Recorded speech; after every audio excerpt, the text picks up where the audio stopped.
a right, enjoyment of a right when you lose it.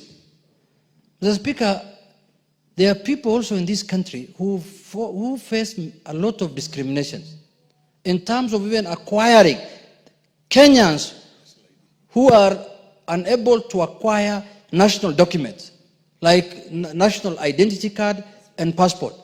Mr. Speaker, I am shocked. I am shocked when I saw a governor in this country, in this Republic of Kenya, Mr. Speaker, shouting at the top of his voice from somewhere in Mount Elgon or somewhere there in Trans Nzoia, saying some Kenyans should not be given the identity cards. Mr. Speaker, I came to realize the training of a person is very important in life. And the way I'm getting trained in this house, Mr. Speaker, is what has made me serve the people. Mr. Speaker, some of the people who have gone through the provincial administration, who have served in that region of northern Kenya, Mr. Speaker. I started training you when you were a councillor. Kabisa, Mr. Speaker. Yes. In Malakisi, you took me to Malakisi in 2005 so that I can interact with the public, you remember. Yes. Mr. Speaker, a whole governor stands in his place addressing a gathering of Kenyans saying that other Kenyans must be discriminated against. Mr. Speaker, I know the governor was a former PC or a former DC, and I know the culture that goes on when you are especially posted to northern Kenya, where you have to be paid for you to give somebody's identity card. And that's how some of them have made their money, Mr. Speaker. That is a colonial mentality. That man does not deserve to lead anybody in Kenya, Mr. Speaker. It is very, very heartening, Mr. Speaker. It's heartening. He does not even be a village elder, Mr. Speaker. When you can come openly and say that certain Kenyans should not be given an ID because they are bordering another country. Even him is running a county that is bordering Uganda. Shame on him. Shame on him. Mr. Speaker. Mr. Speaker, I know that community is discriminating against live in Trans Nzoia, Mr. Speaker. And you know you are their leader, Mr. Speaker. You come from there also. I can assure you they will never vote for him again. He has lost those votes. His name is Honorable Nakimbia or Nakimbia. Nakimbia too. He's just running everywhere, Mr. Speaker. Mr. Speaker, I was taken aback, Mr. Speaker. I know what discrimination people go through in that region. There are many children in northern Kenya who have finished schooling, they have finished colleges, they have finished universities, they cannot get employment because they don't have an ID.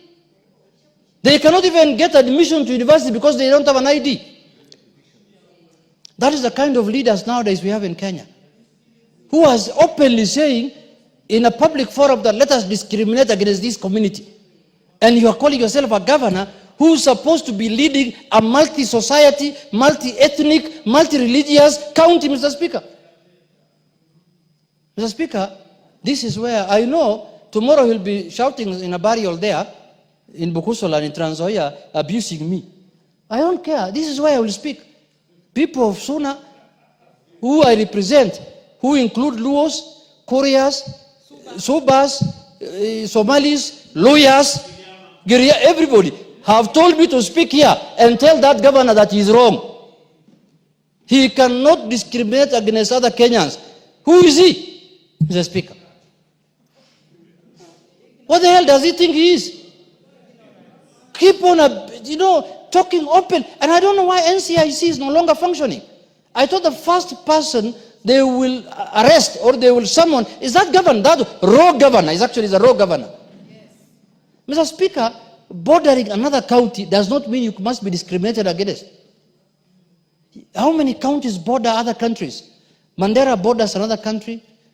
Busia borders another country. Where I come from, Migori, borders Tanzania. Narok borders Tanzania. Trans Nzoia borders Uganda.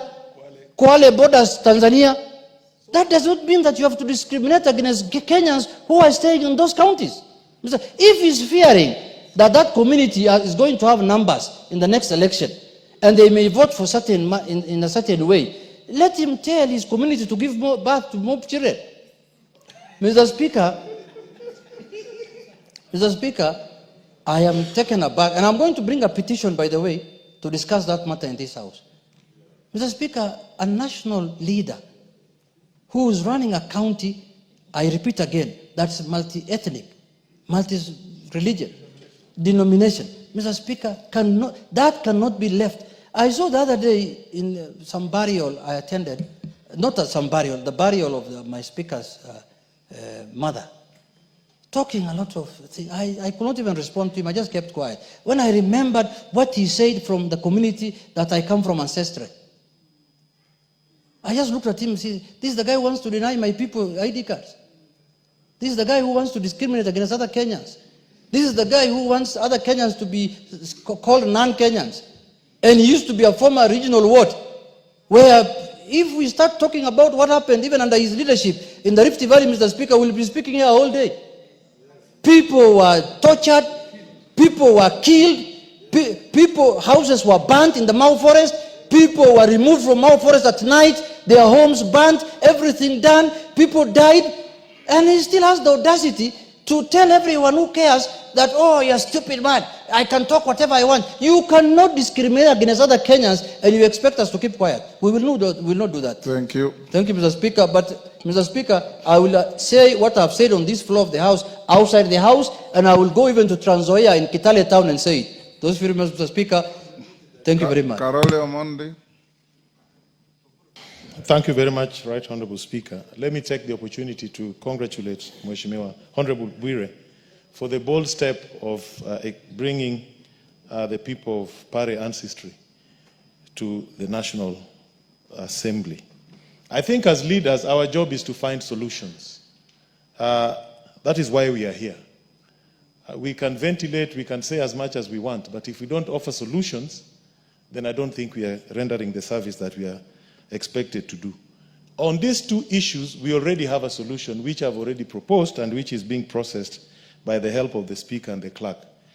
On the issue of the Pares and the other stateless, I've already proposed a bill, Kenya Citizenship and Immigration Bill, which will create a new category of acquiring citizenship by ancestry in terms of historical connection, lineage, affinity, consanguinity, and we'll also implement the right of return for all Africans who are exported out of Africa. So that is a solution. What this House should do is to support that. The second thing, the idea of IDs.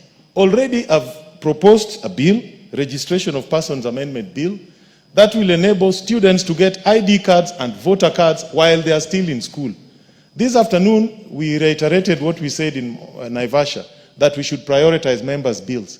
All these solutions are amongst us here. It is up to us to actualize the solutions. So I would plead and give the Wapare people assurance that at least in this House there'll be a solution. They'll not be stateless. We will pass this bill and they will get the citizenship. In fact, I know Wapares very well. There's a famous joke in Tanzania, not to demean anybody, but they like to say, you know, my mother was from there. If you have money and you want to send it to your mother in the village, if you give it to Ampare, it will get to your mother. If you give it to Amchaga, it will not get there. But if you have a beautiful